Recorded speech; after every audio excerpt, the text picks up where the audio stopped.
сізден көлікті алып қоюы да мүмкін. Қайырлы күн, құрметті достар, қалдарыңыз қалай? Ал бүгінгі әңгіменің қызығы, жаңа көлік сатып алған кезде ең басты мән беретін факт. Ең бастысы, ең біріншісі ол көлікті юридически тазалыққа тексеру, достар. Өйткені бірінші соны тексеріп алмасаңыздар, технически жағы уже маңызды болмай қалады.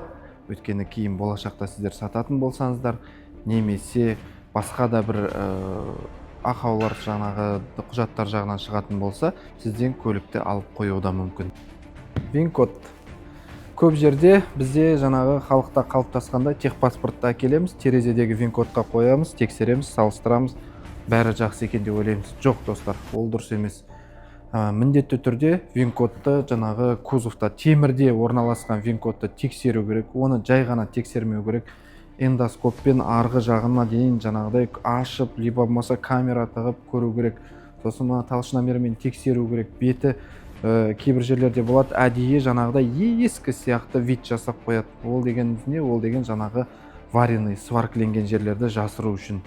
Сондықтан, достар, алданып қалмайық. Кеше ғана осы бізде жаңағы сыртта бір кісі көлік алмақшы болып келіп, сондай жағдайға тап бола жаздады. Қайта біздің жігіттер барып тексеріп, оны анықтап берді.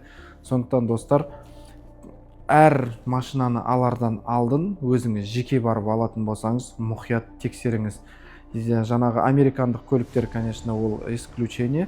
Өйткені оларда темірде ВИН-код болмайды. Оларда мынандай есікте наклейка ғана болады. Сол наклейканы қарайсың, оғыны тексеретін тағы бір жол бар. Специальный фонариктер бар. Бұлай жағып тексересіз, айналасында ровный линия болу керек. Кішкене бұлай не болса, жаңағыдай қисық болса, значит, наклейка қайта жабыстырылған деген сөз. Но ол ровно жабыстырылғанның өзінде оны сайт арқылы міндетті түрде тексеру керек. Оны қалай тексеру керек екенін білгілеріңіз келсе, бізге жазыңыздар, хабарласыңыздар, біз сіздерге үйретеміз, көрсетеміз, достар.